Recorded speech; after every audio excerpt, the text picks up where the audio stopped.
So hello guys, welcome to B value Gyan. मैं प्रतीक शर्मा और आज जो इस वीडियो के अंदर हम काफ़ी टैक्स लॉ हमारा स्टार्ट हो रखा था, तो काफ़ी इंटरेस्टिंग टॉपिक तो हमारा ये रहेगा ही।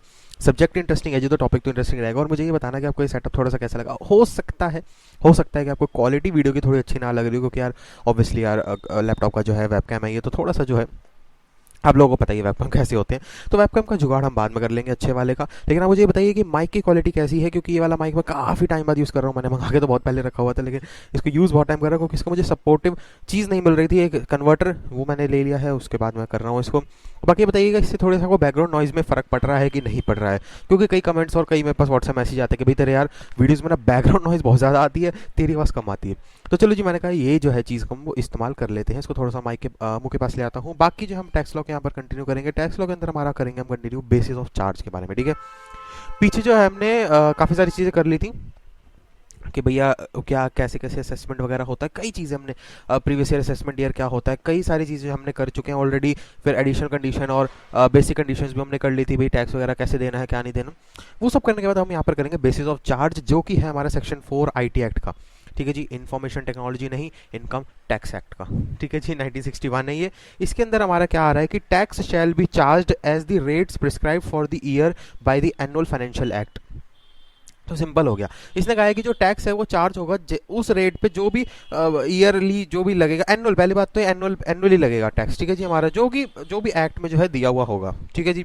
सो एनुअल टैक्स मतलब कि income tax is on annual tax on income, मतलब कि जो एनुअली जो तुम्हारी इनकम कैलकुलेट होकर आ रही है उसके ऊपर जो टैक्स लग रहा है वो हमारा एनुअल टैक्स हो जाता है, ठीक है जी।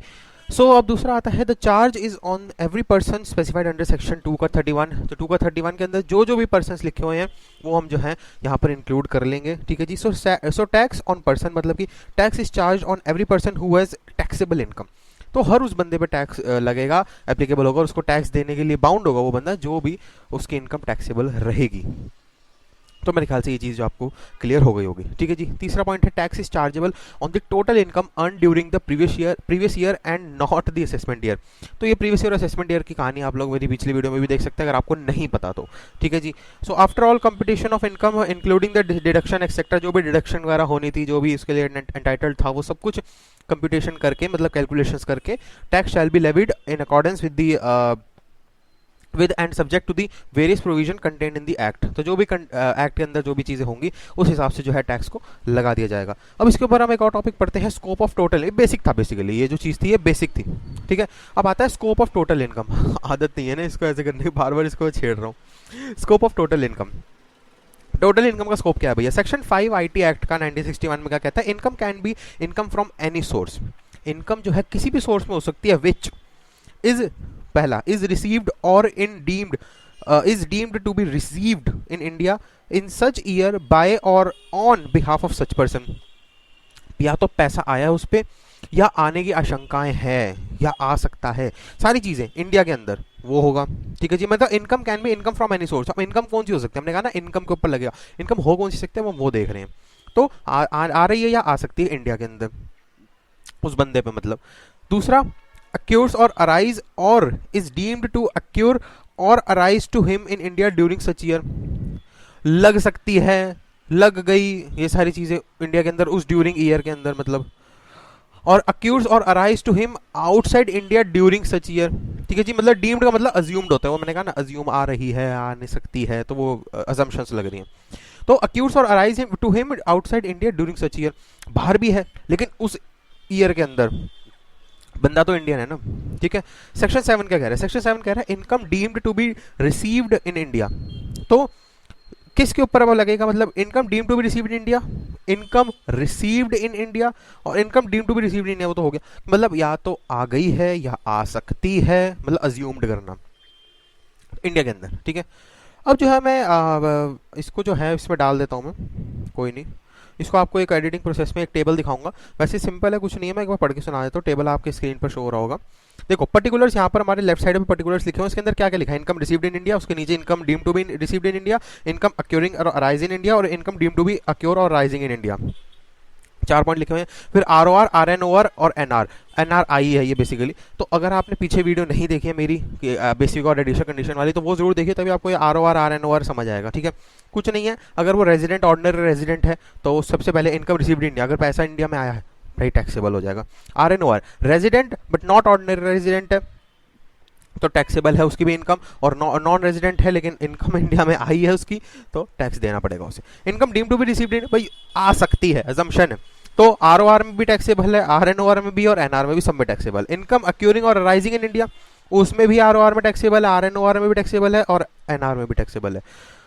Income deemed to B occur और अराइजिंग इंडिया, तो निकाली है या आई है तो टैक्सेबल टैक्सेबल टैक्सेबल, तीनों साइड पर टैक्सेबल हो जाएगा। आपकी स्क्रीन पर जो है ये सॉरी एसिडिटी, अचार से हो जाती है एसिडिटी। इनकम अक्यूरिंग और अराइजिंग आउटसाइड इंडिया, मतलब जो फॉरेन इनकम है उसके अंदर भी लग सकता है, और बिजनेस कंट्रोल फ्रॉम इंडिया, मतलब कि बाहर का तो है लेकिन जो बिजनेस है वो इंडिया के थ्रू कंट्रोल हो रहा है। भैया टैक्स इंडिया का जहां नाम आ गया वहां पर जो है गवर्नमेंट तुमसे टैक्स लेगी ही लेगी, और फॉरेन इनकम कंसीडर हो जाता है उसके अंदर। तो अब ऐसी सिचुएशंस के अंदर, एक सेकंड,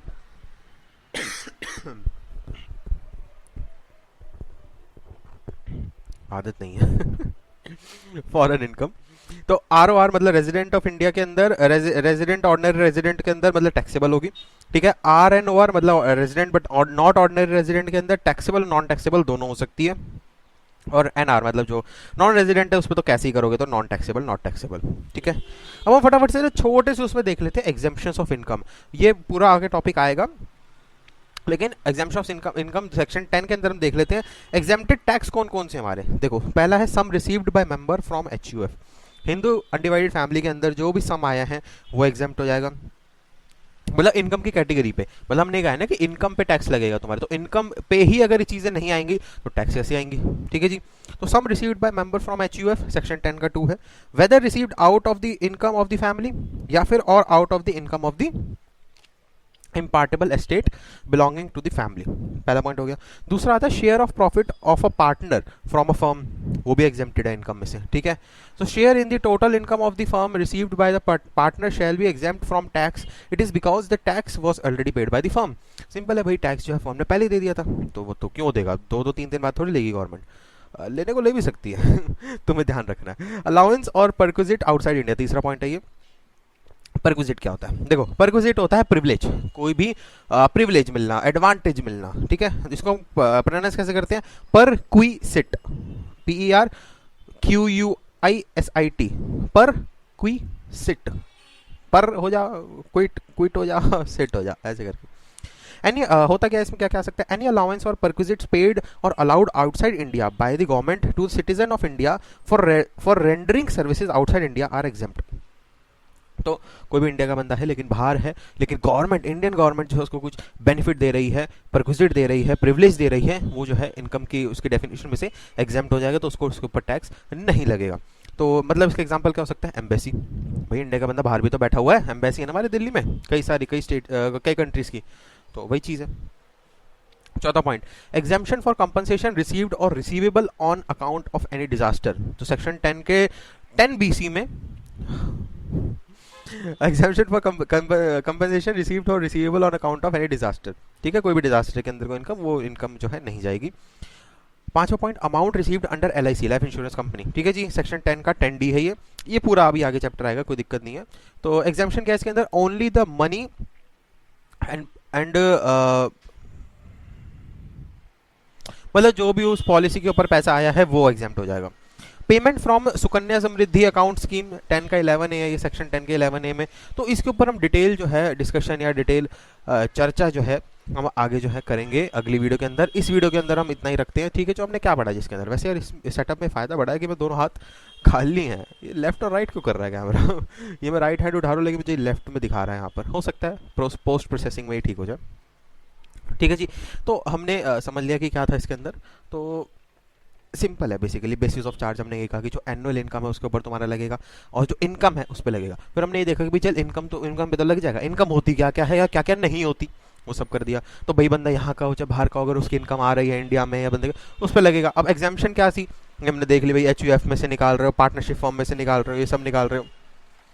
फिर उसके बाद हमने पर्टिकुलर्स देखे, स्कोप ऑफ टोटल इनकम में कभी ROR, RNOR, NR में क्या किस किस, अगर तुम्हारी इनकम आ गई है या आने वाली है या आ सकती है तो सब पे जो है टैक्स लगेगा तुम्हारा, गवर्नमेंट तुम्हें जो है नहीं छोड़ेगी। तो मेरे ख्याल से अभी इस वीडियो को हम यहीं पर खत्म करते हैं, आगे के जो है टॉपिक्स हम कंटिन्यू रखेंगे, कोई दिक्कत नहीं। अभी मैं देखता हूँ कि ये वीडियो बनी कैसी है, अगर अच्छी लगी तो ही अपलोड करूँगा, वरना तो नहीं करूँगा भैया, क्योंकि क्वालिटी जो है ज़रूर है, क्योंकि भैया टीचिंग के अंदर वॉइस अगर अच्छी नहीं हुई तो पता ही आपको समझ नहीं आएगा। चलो जी, thanks for watching to BBL यार, प्रतीक्षा मैं साइनिंग आउट। डिस्क्रिप्शन खोल के देख लेना, सारे इंपॉर्टेंट लिंक वहीं पर। अगर आपको कोई भी क्वेश्चन है, क्वेरी है, डाउट है, मेरे से बात करनी है तो इंस्टाग्राम पे आ सकते हो, नहीं तो अगर मेरे से कॉल पे बात करनी है तो कॉल मी फॉर ऐप का लिंक नीचे ही दिया हुआ है, इंस्टाग्राम के भी नीचे सारे लिंक्स आपको नीचे मिल जाएंगे। कॉल मी फॉर ऐप को डाउनलोड करना, वहाँ पर सर्च कर लेना BBL ज्ञान या फिर प्रतीक शर्मा, मैं आ जाऊँगा। मेरे डायरेक्ट वहाँ से आप मेरे को कॉल कर सकते हो मेरे फ़ोन नंबर पर, अगर आपको कुछ भी क्वेश्चन या डाउट क्वेरी पूछनी है तो। कमेंट सेक्शन यूट्यूब ने आप लोगों के लिए बनाया, कोई भी क्वेश्चन, क्वेरी, सजेशन, डाउट कुछ भी है, बिल्कुल बेधड़क वहाँ पर आके आप कमेंट करिए। वीडियो अच्छी लगी लाइक करिए, वीडियो अच्छी नहीं लगी डिसलाइक करिए, कोई दिक्कत नहीं है, लेकिन रीज़न बता दीजिएगा ताकि मैं भाई उसको इंप्रूवमेंट की अपनी लिस्ट में डाल सकूँ कि हाँ भाई ये चीज़ मुझे यार इंप्रूव करनी है यहाँ पर। चलो जी, thanks for watching to BBL Gyan, Prateek Sharma signing out. Subscribe करके जाना और करने के बाद जो बेल आइकन है उसको क्लिक करके ऑल कर दें ताकि सारे नोटिफिकेशन आपके पास आ जाए। Prateek Sharma signing out, bye bye, take care, corona से बच के।